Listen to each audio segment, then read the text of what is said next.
Salut, c'est David, bienvenue sur cette vidéo, la quatrième et dernière vidéo de cette séquence de mails que nous avons vécu ensemble cette semaine. Aujourd'hui au programme, on va voir ensemble comment ne jamais se blesser en trek, en randonnée, objectif zéro blessure.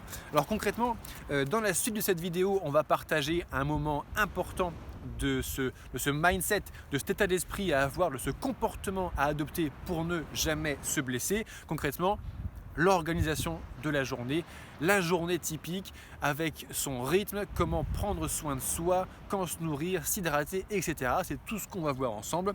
Et concrètement, pour aller plus loin, on en reparle à la fin de cette vidéo, dans le programme Zéro Blessure, on parle de manière générale à tout ce qu'il faut faire avant de partir en trek, une fois qu'on y est, également une fois que la blessure arrive, une fois que l'ampoule, le mal de dos à l'articulation, le mal aux épaules, l'entorse est arrivé, que faire immédiatement, concrètement sur le terrain et comment faire à terme pour que ça ne se reproduise pas. C'est ce qu'on va voir ensemble globalement. Allez, c'est parti pour la journée typique. Alors pour bien commencer une journée, dans un premier temps, une bonne journée, ça se prépare la veille évidemment.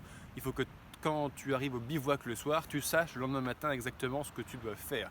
Il faut que tu fasses un petit point sur la carte au niveau du GPS, etc. pour te fixer l'objectif ou plus ou moins l'objectif pour le lendemain, afin que dès que tu te lèves le matin, tout soit clair dans ta tête. Tu sais où tu vas, tu sais combien de kilomètres il y a à marcher aujourd'hui, tu sais évidemment quel dénivelé, quelle difficulté il pourrait y avoir sur ton trajet, comme ça il n'y aura pas de surprise, tout est anticipé. La journée, donc, on l'a bien préparée la veille avant d'aller se coucher. Le matin, un rapide petit point topo et boum, c'est parti, on y va. Et je t'invite à commencer ta journée tôt. Je t'invite à te lever tôt et à te coucher tôt. Et pour au moins deux excellentes raisons, peut-être même trois. La première, c'est qu'en faisant ça, tu vas revivre au rythme de la nature et notamment au rythme du soleil. En gros, lève-toi tôt quand le soleil se lève et couche-toi tôt quand le soleil se couche. Tu vas voir, ça va faire quelque chose, je t'en dis pas plus. Deux, ça va éviter d'être trop justement exposé à ce soleil. Pourquoi?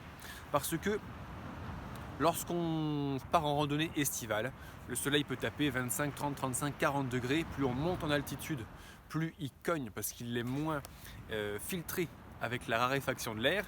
Donc il ne faut pas trop s'en exposer. En te levant tôt, les premières heures de la journée, ce sont les heures où le soleil frappe le moins fort. Il y a l'inertie de la nuit, il y a encore un petit peu d'humidité, le sol n'est pas encore chauffé à blanc par le rayonnement du soleil, donc le moment le plus agréable à marcher en période chaude, c'est tôt le matin à la fraîche. On en a fait une expression d'ailleurs. Pour aller plus loin, si tu veux vraiment, s'il fait vraiment très chaud, que tu as une grosse journée, que tu es particulièrement sensible à la chaleur, pourquoi pas se lever même avant que le soleil se lève pour commencer à la nuit ou bien au soleil levant pour avoir encore plus cette impression de fraîcheur.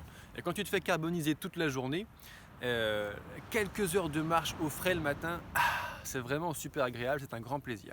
À cause de ce soleil, il y a également autre chose que tu vas éviter, ou statistiquement éviter, ce sont les orages. Concrètement, comment ça se passe?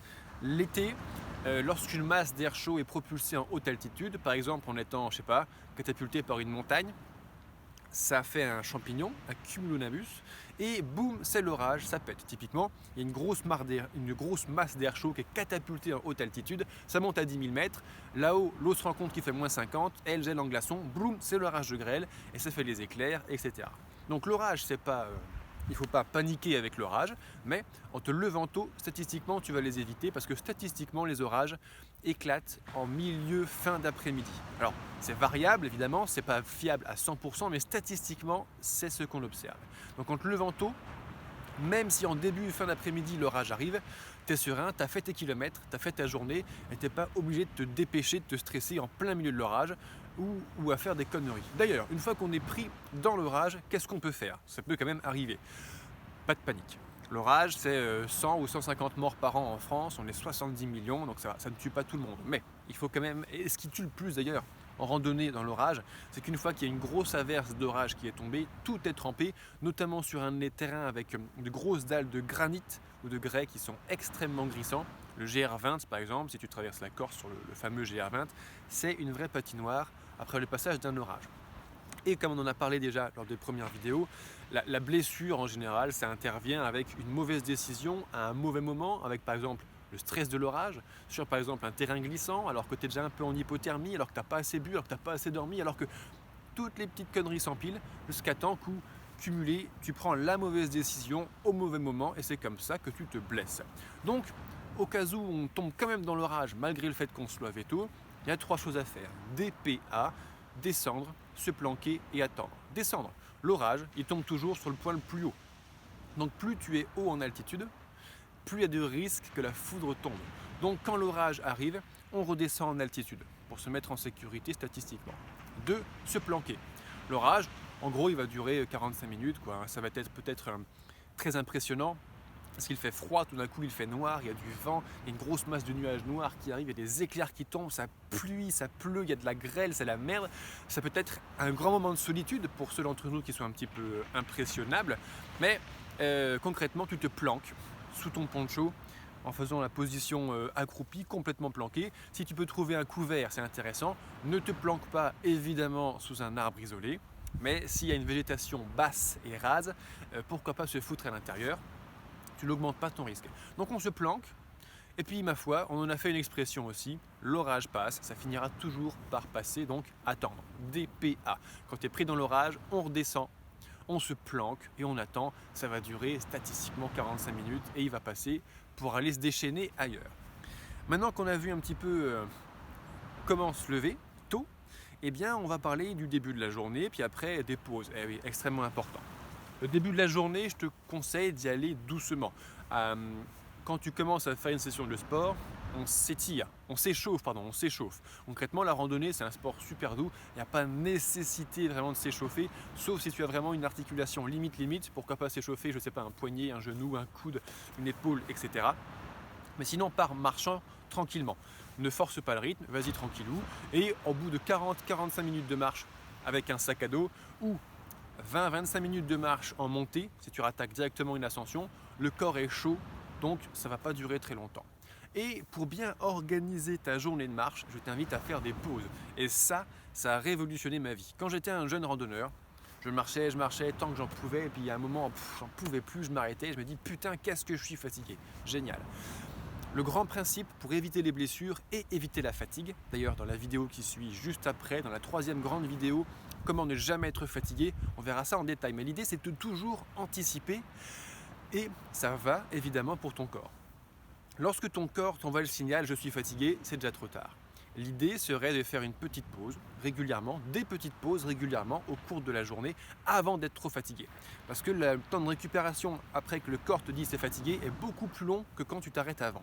Typiquement, trouve ton rythme. À l'armée française par exemple, ça fait des milliers d'années, à 1500 ans, qu'on fait marcher des gens 1 heure, 5 minutes de pause, 1 heure de marche, 5 minutes de pause, 1 heure de marche, 5 minutes de pause. Bon, à l'époque, il s'agissait de faire marcher 30 km avec 30 kg sur le dos à des paysans qui n'avaient jamais fait de randonnée de leur vie. Bon, nous, c'est peut-être un contexte un petit peu différent, mais trouve ton rythme. À l'armée française, c'est 1 heure, 5 minutes de pause. Moi, ce que je fais aujourd'hui, c'est 2h30 de marche et 20-30 minutes de pause. Alors, c'est tout à fait personnel ce que je suis en train de te dire, trouve ton propre rythme à toi et la meilleure solution pour le trouver, c'est de l'expérience, il faut essayer. Et essaye 1 heure 5 minutes de pause, essaye 1h30 de marche pause, 2 heures, 2h30, 3 heures, 5 heures, je ne sais pas. Moi je sais que mon corps il aime bien 2h30, c'est un rythme qu'il adore, c'est tout à fait instinctif chez lui. Donc je marche 2h30, au bout de 2h30 je fais ma pause. Extraordinaire, elle va me permettre de faire 3 choses importantes la pause et tout du long de la journée. 1, ça me permet de prendre soin de moi, de me sécher et de manger. Alors, déjà on commence par sécher même, parce que c'est ça commence par ça. Quand j'arrive à la pause, tu sais, une grosse problématique pour ne pas se blesser, c'est de limiter les irritations, de limiter en clair notamment les problèmes de sudation. Donc si tu es un gros sueur, j'en parle sans tabou, je suis un gros sueur, j'ai un gros système sudoripare, donc je sue des litres de sueur par jour, record 7 litres en pleine canicule. Donc dès que j'arrive à la pause et qu'on est en climat chaud, j'enlève mes vêtements, je les mets à sécher sur une pierre, sur un arbre au soleil. J'enlève mes chaussures, je les ouvre en grand, je les mets au soleil, comme ça l'humidité de ma sueur qui est à l'intérieur des chaussures a le temps de commencer à s'évaporer. J'enlève mes chaussettes, je prends toujours des chaussettes techniques bien respirantes et qui sèchent vite noires parce qu'elles captent plus la chaleur du soleil, les rayons du soleil. Je les étends comme s'ils sortaient d'une lessive, sauf qu'elles sont mouillées de sueur. Et je mets mes pieds en éventail au soleil et au vent pour qu'ils sèchent. Ce qui fait que quand je repars à la fin de ma pause, j'ai les pieds secs, les chaussettes sèches, les chaussures sèches, le t-shirt que j'ai mis à sécher qui s'est un petit peu asséché, ma peau sur mon corps qui s'est asséchée s'il fait suffisamment chaud pour se mettre torse nu. Donc ça veut dire que je repars sec. Alors que si tu marches toute la journée, 7 à 8 heures de marche trempé en ta propre sueur, je te raconte pas le niveau de frottement, d'irritation et d'ampoule. Si toutes les 2-3 heures, tu te sèches intégralement, au pire, ton corps et les endroits sensibles de ton corps sont mouillés quelques heures. Donc tu diminues le risque en termes d'irritation, de frottement, d'irritabilité, etc. D'ailleurs, c'est le même principe pour l'échauffement hors sueur. Quand ton muscle, tu le fais travailler, il chauffe, il chauffe, il chauffe, il chauffe. Et quand il y a un muscle qui chauffe trop, quand il y a un dessous de pied, donc de la peau qui chauffe trop, parce qu'il y a une articulation qui chauffe trop, c'est ça qui va la blesser à terme. Si tu fais des pauses régulières, le niveau de sollicitation de ton muscle ou ton articulation ou de la partie de ton corps qui est un petit peu fragile, ça monte, ça monte, ça monte, mais avant qu'il ne soit trop tard, avant que tu sois fatigué et que tu aies mal concrètement, tu fais ta petite pause. Le niveau redescend. On repart de la pause, ça redescend. On repart de la pause, ça redescend. Alors que marcher 8 heures d'affilée, ça équivaudrait à marcher, aïe, aïe, aïe, aïe, bam, c'est le clash. Donc la pause, ça va te permettre de bien gérer notamment les parties les plus sensibles de ton corps. Ça régénère le corps en fait pendant ce temps-là. On ne reste pas à rien foutre pendant la pause. Une fois qu'on a mis les choses à sécher pour profiter, s'il y en a bien sûr, du vent et du soleil, on va prendre soin de soi. Et pour moi, prendre soin de moi, c'est le massage, puis l'étirement. On regarde ce que ça donne, quelque chose comme ça. On a vu notre randonneur là, il met les chaussettes, les chaussures en plein soleil sur le côté, comme ça à nouveau ça s'évapore, c'est ce dont peut servir la pause. Allez c'est parti, on s'étire avec toute la longueur bras tendus, et puis on va faire un tour 360% autour de l'épaule, sur chacune des épaules, ça permet de bien décontracter tout le bras, l'épaule, etc. On recommence cette fois-ci en pliant le coude. C'est un mouvement un petit peu différent qui va étirer un petit peu différemment les groupes musculaires. Allez, c'est parti, même chose, coude pour le bras gauche, on va au sol. Évidemment, les étirements sont accélérés pour que ce soit envisageable de le passer en vidéo et pour partager ça avec vous. Donc là, on s'enlace soi-même, bras gauche, bras droit, dans l'autre sens, ça va permettre de bien détendre le dos, haut dorsaux, trapèze, épaules, notamment pour vous les amis randonneurs, randonneuses, qui aiment mal aux épaules. Ça, c'est pas très politiquement correct. Je suis en train de faire une prière musulmane avec le front posé sur le sol. C'est la position pour soulager à 100% les cervicales, les trapèzes, le cou, les hauts dorsaux. C'est magnifique. Allez, c'est parti maintenant, un petit peu plus classique. Tu vois, je vais effectivement tendre ma jambe en prenant mon pied, en le calant sur mes fesses avec ma main derrière. Donc là, on va étirer les membres inférieurs, les jambes. On va faire ça maintenant vers l'avant. Hop. Je tire vers moi pour être le plus vertical possible. Ça va à nouveau bien détendre. Et on finit avec un tour à 360 degrés autour de la hanche. Attention à le faire progressivement, pas trop vite. Hein. À nouveau, tous les mouvements là ont été fortement accélérés. Je l'ai fait 3 fois plus long. Allez, c'est parti, on se masse. Là, comme tu peux voir, je me masse les pieds. Objectif, on va faire circuler le sang. On va détendre tous les muscles qui sont contractés. On tire sur les orteils, on les compte. 1, 2, 3, 4, 5, il y a tout le monde.